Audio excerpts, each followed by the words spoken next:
बहुत ही सुंदर हल्की फुल्की वर्षा हो रही थी। एक घने वृक्ष के नीचे एक सफेद हाथी खड़ा था और वो लगातार उस वृक्ष को देख रहा था। अगले ही पल उस वृक्ष के अंदर से रंग बिरंगी किरणें निकली और एक सुंदर पुरुष प्रकट हो गया। अब आंसू बहाने का कोई फायदा नहीं गजराज, तुम्हारी नियति में अब जंगल में भटकना ही लिखा है। इंतजार करो एक सच्चे मनुष्य का, जो शायद तुम्हें तुम्हारी मंजिल तक पहुंचा दे। इतना कहकर वो सुंदर पुरुष रंग बिरंगी किरणों में बदलकर उसी वृक्ष के अंदर गायब हो गया। उसके जाते ही सफेद हाथी की आंखों से आंसू बहने लगे। हरियापुर गांव में शंकर नाम का एक लोहार अपनी बहन गौरी और अपनी पत्नी चमेली के साथ रहता था। शंकर अपनी दुकान पर बैठा हुआ मेहनत से हथौड़े से एक औजार ठीक कर रहा था कि तभी वहाँ पर गांव का मुखिया आ गया।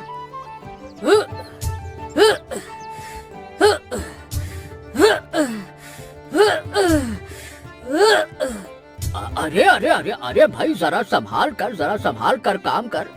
बहुत देर से देख रहा हूँ, लगातार दे दनादन हथौड़े पे हथौड़े मारे जा रहा है। मुझे डर लग रहा है कि कहीं हथौड़ा तेरे हाथ पैर पर न चल जाए। वैसे भी तेरा ध्यान कहीं और लगा हुआ है। शंकर ने हथौड़ा चलाना बंद कर दिया और निराश आंखों से मुखिया की ओर देखने लगा। हाँ, अब आपको क्या बताऊं मुखिया जी, आप तो जानते हैं मेरे घर की आर्थिक स्थिति कितनी खराब है और ऊपर से मेरे ऊपर जवान बहन की जिम्मेदारी है। समझ नहीं आता कि उसके हाथ पीले कैसे करूं। हाँ। अरे अरे अरे शंकर, काहे चिंता काहे करता है? अरे भाई, भगवान पे भरोसा रख, कोई ना कोई रास्ता निकल आएगा। हिम्मत रख, ऐसे हिम्मत थोड़ी हारते हैं, है ना? हाँ चलो, मैं चलता हूँ। इतना कहकर मुखिया वहाँ से चला गया। शाम को शंकर घर पर आया कि तभी उसकी पत्नी चमेली उसके पास आई। तुमसे कहा था कि लौटते समय कुछ अनाज लेते आना। तो अनाज कहाँ से लाऊं चमेली? तुम जानती तो हो, एक लोहार हूँ भाई। गांव में बड़ी मुश्किल से एक दो ग्राहक मेरी दुकान पे आते हैं और आज तो एक भी ग्राहक नहीं आया। चमेली ये सुनकर क्रोधित हो गई। तो इसमें मैं क्या करूं? अरे मैं भूखी रह लूंगी, लेकिन मैं अपनी ननद गौरी को भूखा नहीं देख सकती। आप कहीं से भी लाइए, लेकिन घर के अनाज का प्रबंध कीजिए। शंकर गहरी सोच में डूब गया और फिर घर के बाहर आंगन में जाकर बैठ गया। कुछ देर बाद चमेली वहाँ आई। मैंने गुस्से में आपको कुछ ज्यादा ही बोल दिया। अरे नहीं चमेली, क्या बात करती हो? ऐसे कोनो बात नहीं है। तुमने जो बोला कहाँ गलत बोला। मुझे आज भी याद है, जब माँ ने इस संसार को छोड़ा था ना, तब गौरी का हाथ मेरे हाथ में रखकर माँ ने कहा था कि बेटा, अपनी बहन का अपनी बेटी की तरह ख्याल रखना। पर मैं अपनी बहन का क्या ख्याल रख पाया? पिछले 3 वर्षों से मैं उसके लिए एक नई साड़ी तक नहीं ला पाया। एक नई साड़ी तक। ये कहते हुए शंकर की आंखें नम हो गई। चमेली की आंखों से भी आंसू बहने लगे। मुझे तो कभी कभी बहुत चिंता होती है कि अगर ऐसा ही चलता रहा तो गौरी का विवाह कैसे होगा। हमें उसके हाथ भी पीले करने हैं। शंकर गहरी सोच में डूब गया। मैं भी यही सोच रहा हूँ, लेकिन मेरे दिमाग में एक योजना है चमेली। कैसी योजना? मैं क्या सोच रहा हूँ कि मैं गौरी का विवाह बहुत जल्दी कर दूंगा। मैं जमींदार से कर्ज लेके कर दूंगा और वो आपको कर्ज दे देगा। अब देखो, चाहे मुझे उसके लिए खुद को गिरवी क्यों न रखना पड़े, मैं किसी तरह से जमींदार से कर्ज लेकर अपनी बहन का अच्छे घर में ब्याह कर दूंगा। ये बहुत बड़ी जिम्मेदारी है।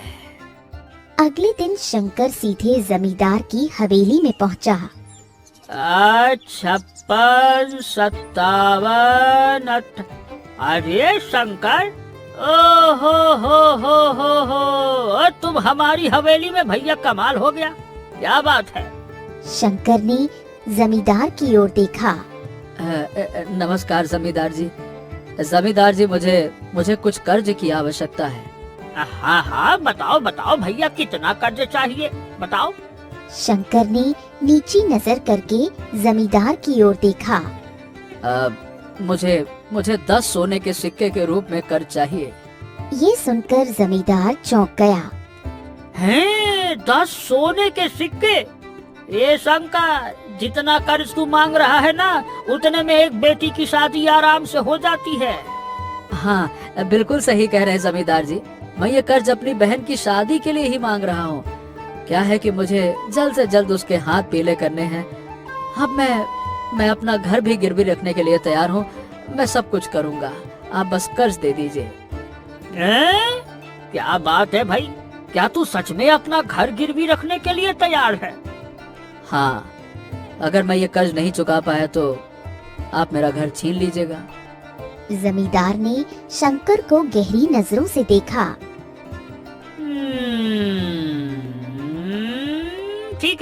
ठीक है भैया, एक काम करना लोहार बाबू, कल हमारे पास आए जाना, दे देंगे तुमको कर्ज। चलो। हाँ। शंकर चुपचाप वहाँ से चला गया। अगले दिन शंकर जमींदार की हवेली में पहुँचा। 58, 59। जमींदार जी नमस्कार। आज मुझे कर्ज दे दीजिए और फिर जहाँ आपकी मर्जी हो वहाँ अंगूठा लगवा लो। बस कर्ज दे दीजिए। जमींदार ने शंकर की ओर देखा। शंकर, देखो भाई, मेरे पास एक उपाय है जिससे तेरी बहन का विवाह भी हो जाएगा और तुझे अपना घर भी गिरवी नहीं रखना पड़ेगा। ये सुनकर शंकर चौंक गया। क्या? अगर ऐसी बात है तो मुझे तुरंत बताइए ना, क्या उपाय है? हाँ, उपाय ये है कि तू अपनी बहन गौरी की शादी मुझसे करवा दे। मैं गौरी को काफी समय से पसंद करता हूँ। हाँ। ये सुनकर शंकर क्रोधित हो गया। ये क्या बकवास कर रहे हो जमींदार, तुम्हारा दिमाग तो ठीक है? ये तो मैंने क्या गलत बात कह दी? मैं शादी करने की ही तो बात कह रहा हूँ ना। वैसे भी तू अपनी बहन की शादी कहीं ना कहीं तो करेगा ना, हवा में थोड़ी छोड़ देगा। तो मुझसे करने में क्या बुराई है? बुराई? अरे सबसे बड़ी बुराई है कि अपनी और मेरी बहन की उम्र का फासला देखो। और ये उम्र का फासला मेरी दौलत कम कर देगी, इसमें कौन सी बड़ी बात? देखो भैया, मैं इस गांव का सबसे धनवान व्यक्ति हूँ। क्या तू नहीं चाहता कि तेरी अपनी बहन अपना सारा जीवन ऐशो आराम एकदम रानी बन के बिताए? नहीं नहीं नहीं, क्या बात करते हो जमींदार, तुमसे विवाह करके मैं अपनी बहन का जीवन तबाह नहीं कर सकता। इससे अच्छा मेरे घर में बैठी रहे। मुझे कोई दूसरा तरीका ढूंढना होगा। ये ठीक बात नहीं है। जमींदार ये सुनकर क्रोधित हो गया। अरे ठीक बात नहीं। एक तो उपाय बता रहा हूँ, ऊपर से कह रहा है ठीक उपाय नहीं। तो जाकर कहीं और कर्ज मांग। नहीं तो मैं भी देखता हूँ कि इस गांव या फिर दूसरे गांव में कौन तुझे कर्ज देता है। बात करता है उमर, ससुर का नाती नहीं तो। शंकर क्रोधित होकर वहाँ से निकल गया। शंकर घर पहुँचा और उसने सारी घटना अपनी पत्नी को बताई। अब क्या होगा? चिंता मत करो चमेली, लोहार के काम में भले ही मेरी आमदनी कम होती है, लेकिन मैंने देखा है कि लकड़हारे बड़ा अच्छा कमाते हैं। मैं दोपहर तक लोहार का काम करूंगा और दोपहर के बाद जंगल से लकड़ियां काटकर बाजार में बेचूंगा। बहुत मेहनत करूंगा मैं। ये सुनकर चमेली चौंक गई। अगर आप इतनी मेहनत करेंगे तो बीमार पड़ जाएंगे। अरे मुझे इसकी कोई परवाह नहीं है। मुझे इस समय सबसे ज्यादा चिंता अपनी बहन की है, बस। तभी वहाँ गौरी आ गई। भैया, मुझे आपको बीमार नहीं करवाना, मुझे आपसे इतनी मेहनत नहीं करवानी, मुझे शादी की कोई जल्दी नहीं है। अरे पगली, तुझे नहीं है तो क्या हुआ? हमारे समाज में लड़कियां ज्यादा उम्र तक अपने घर में नहीं बैठती हैं, उन्हें ससुराल ही अच्छा लगता है ना? और कहते भी है लड़कियां तो पराया धन होती हैं। अब जिसका धन है वहाँ तो पहुँचाना पड़ेगा ना। चल मैं आता हूँ। इतना कहकर शंकर वहाँ से चला गया।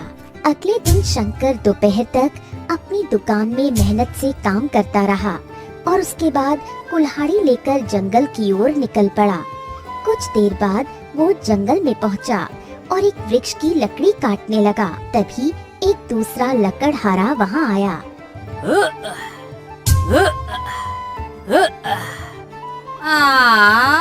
ये क्या शंकर, भाई तुम तो हमारा काम कर रहे हो, लकड़हारे का काम।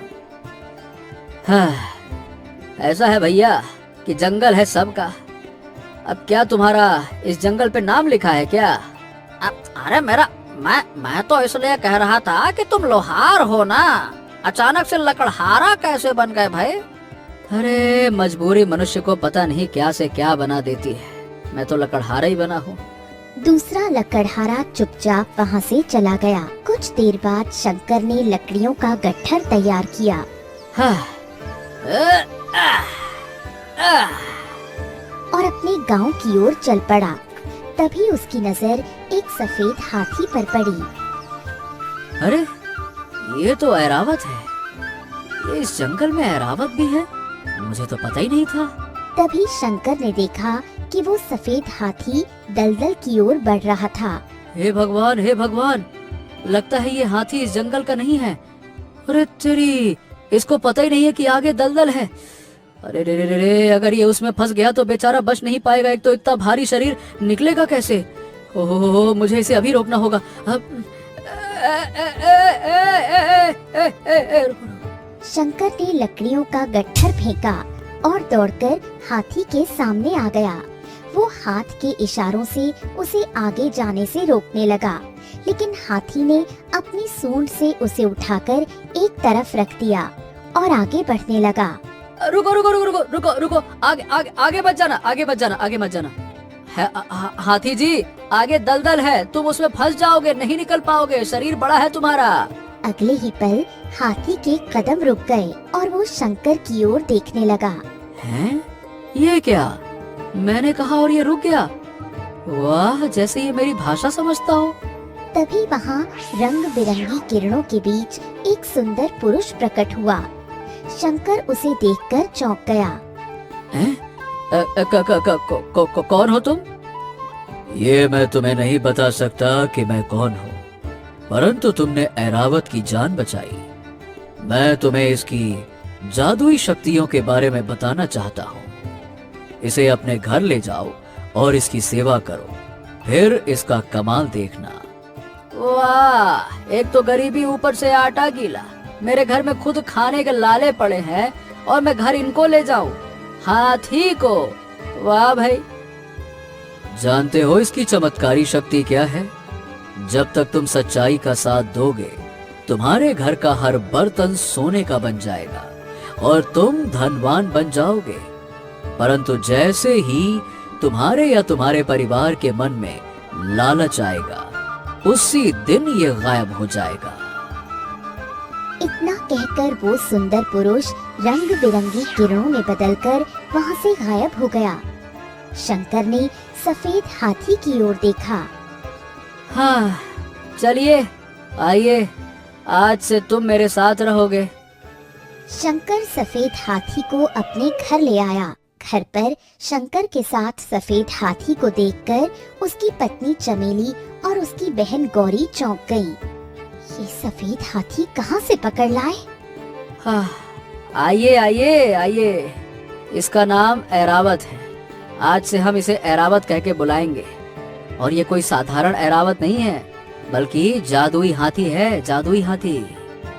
ये सुनकर गौरी हैरान रह गई। जादुई हाथी? मैं कुछ समझी नहीं भैया। शंकर ने सारी घटना अपनी पत्नी और गौरी को बताई। क्या वास्तव में? हाँ, बिल्कुल वास्तव में। ये सुनकर गौरी खुश हो गई। अगर ऐसा है तो मैं कल ऐरावत पर बैठकर पूरे गांव की सैर करूंगी। सारे गांव वाले मुझे देखकर चौंक जाएंगे भैया। शंकर मुस्कुराने लगा। अगले दिन गौरी ऐरावत की पीठ पर बैठ गई और शंकर उसे लेकर पूरे गांव में घूमने लगा। चलो मेरे दोस्त, आज मेरी बहन को पूरा गांव घुमा दो। चलो। सारे गांव वाले आश्चर्यचकित होकर उन्हें देखने लगे। उसी समय वहाँ से जमींदार गुजर रहा था। शंकर के साथ सफेद हाथी को देखकर वो चौंक गया। अरे ए शंकर, ये सफेद हाथी कहाँ से पकड़ लाया रे? ओ, जरा तमीज से बात कीजिए जमींदार जी। ये सफेद हाथी नहीं, इसका नाम ऐरावत है, ऐरावत। जमींदार हंसने लगा। हैं? अरे जो भी नाम हो इसका, लेकिन ये बताओ कि तुम इसको कहाँ से लेकर आए हो? जरूर इसे जंगल से पकड़ कर लाए होगे, लेकिन लाने से पहले क्या तुमने सोचा कि हाथी की खुराक कितनी ज्यादा होती है? ये तुम अपने परिवार के लिए 2 वक्त की रोटी तो जुटा नहीं पाते और पाल लिया है हाथी। ऐरावत कैसे खिलाओगे इसको? ये सुनकर शंकर चौंक गया, लेकिन फिर शांत होकर बोला। ऐसा है जमींदार कि किसी के अंदर कोई शक्ति नहीं है कि किसी को खिलाए, खिलाने वाला तो ऊपर वाला है। जमींदार ये सुनकर हंसने लगा। हाँ तो ठीक है भैया, मैं भी देखता हूँ। इतना कहकर जमींदार वहाँ से चला गया। कुछ देर बाद शंकर गौरी के साथ ऐरावत को लेकर घर पहुँचा। तभी दौड़ती हुई चमेली वहाँ आई। चमत्कार हो गया। क्या हो गया, क्या बात है? अंदर आओ, तुम्हें खुद पता चल जाएगा। शंकर घर के अंदर गया और देखा कि उसकी रसोई के सारे बर्तन सोने के बने हुए थे। ये देखकर शंकर चौंक गया। उसे समझ आ गया कि उस दिव्य पुरुष ने जो कहा था वो बिल्कुल सत्य था। हमारी गरीबी के दिन दूर हो गए। हाँ, तुम सही कह रही हो, लेकिन एक बात का ध्यान रखना चमेली। दिव्य पुरुष ने कहा था कि जब कभी हमारे मन में लालच आया तो ये ऐरावत गायब हो जाएगा। चिंता मत कीजिए, हम में से कोई लालच नहीं करेगा। अगले दिन शंकर ने सोने के बर्तनों को सुनार के पास बेच दिया और ढेर सारा धन लेकर घर लौटा। इतना सारा धन देखकर चमेली खुश हो गई। मैंने तो कभी सपने में भी नहीं सोचा था कि हमें इतना धन देखने को मिलेगा। शंकर मुस्कुराया और ऐरावत की पीठ पर हाथ फेरने लगा।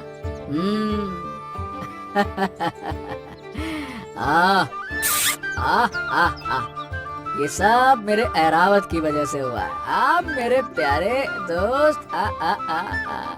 तभी गौरी वहाँ आई और उसने ऐरावत की आरती उतारी। कुछ देर बाद चमेली ने शंकर से कहा, लेकिन हमारे घर के सारे बर्तन तो सोने के बन गए हैं, जिन्हें तुम बेच आए, अब क्या करें?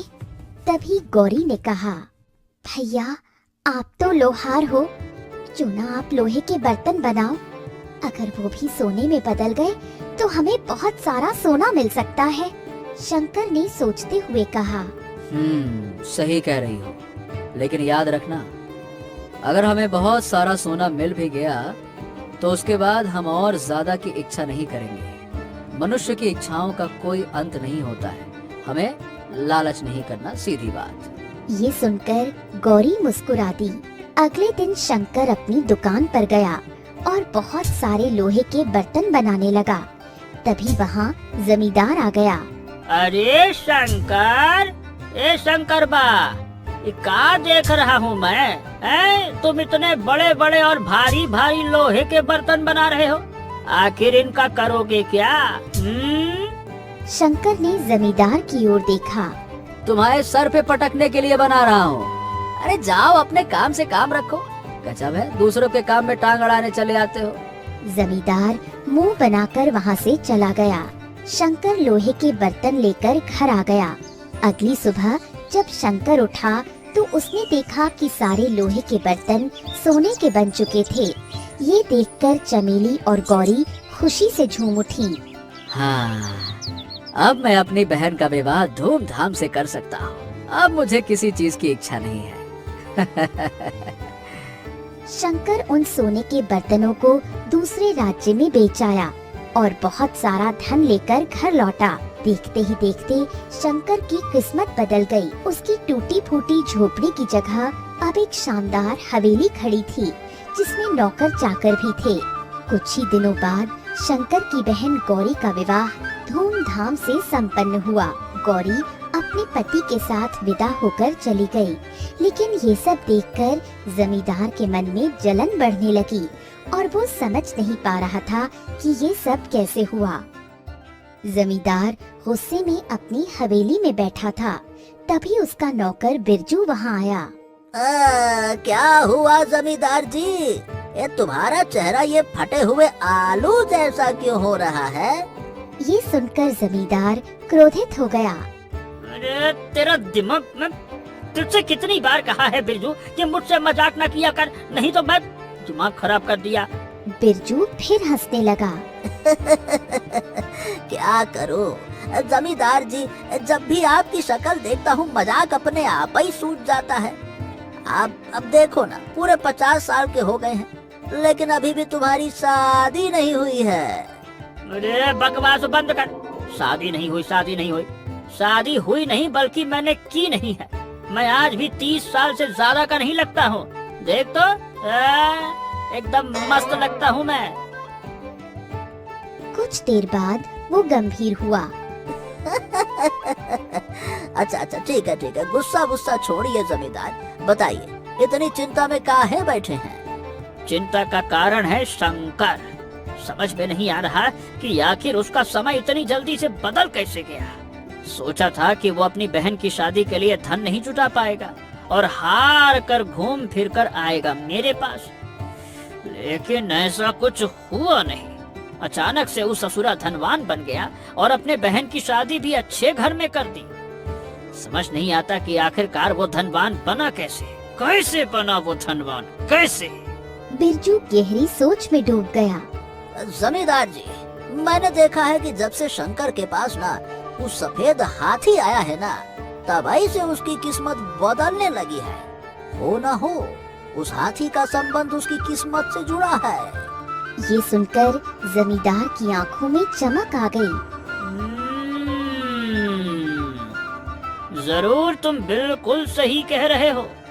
मुझे शंकर पर नजर रखनी होगी। इतना कहकर जमींदार वहाँ से चला गया। उस दिन के बाद जमींदार शंकर पर नजर रखने लगा।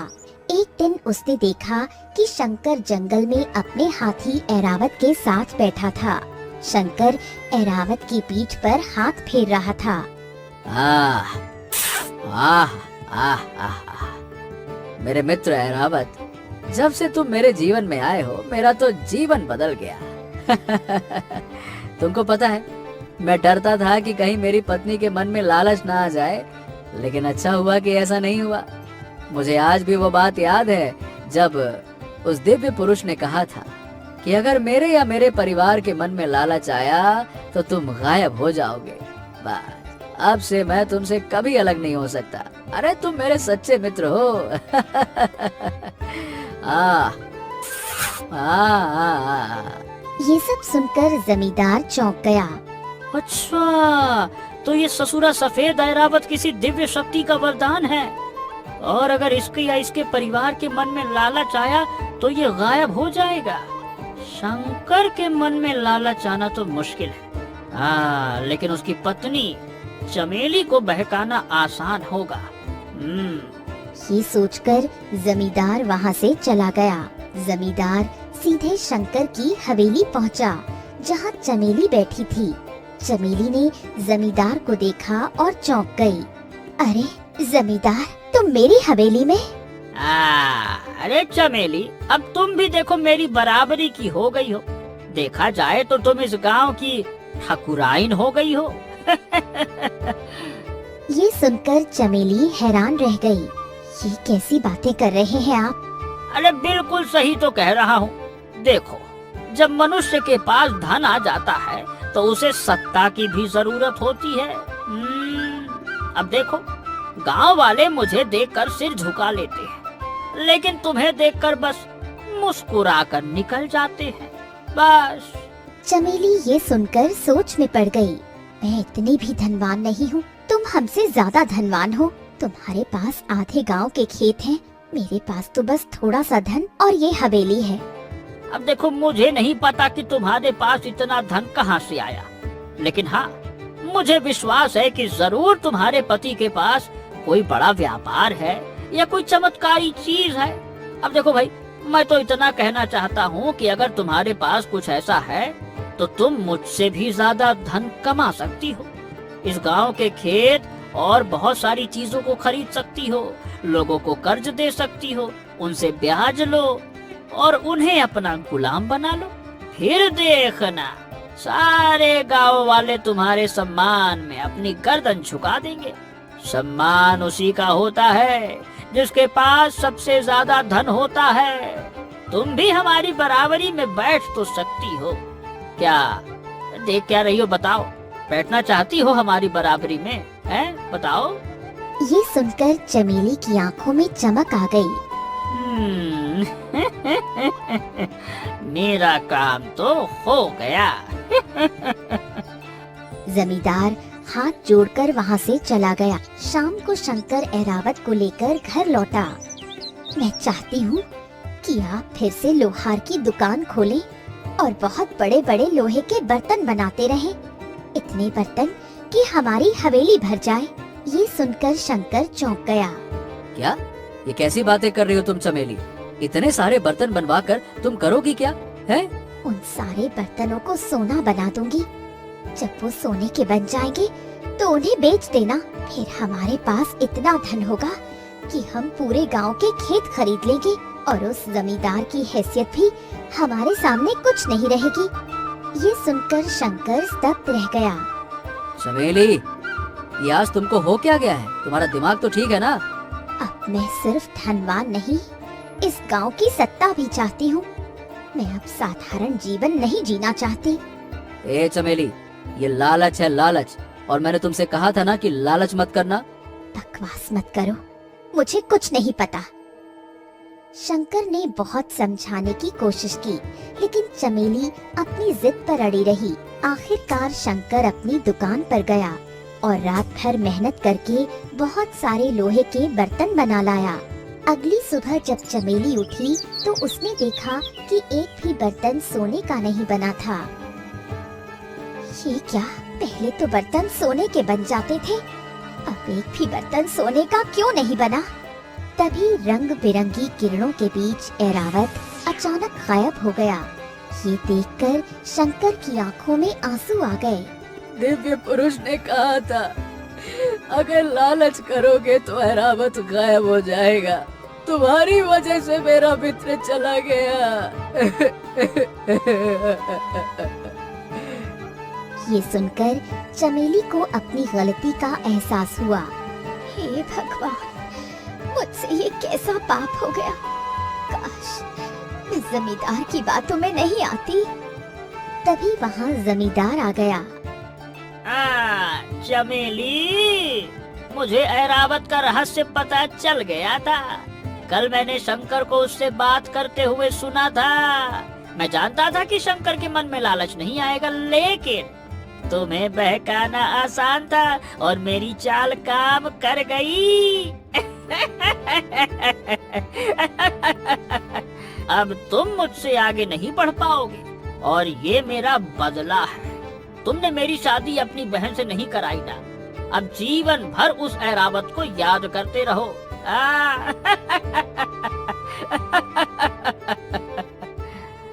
इतना कहकर जमींदार वहाँ से चला गया।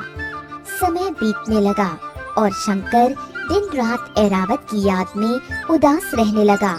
एक दिन शंकर अपनी हवेली में बैठा था कि तभी बाहर घोड़ों के रुकने की आवाज आई। शंकर अपनी पत्नी के साथ बाहर आया और देखा कि राज्य का राजा सूरज घोड़े पर सवार था। उसके साथ 2 सैनिक भी थे।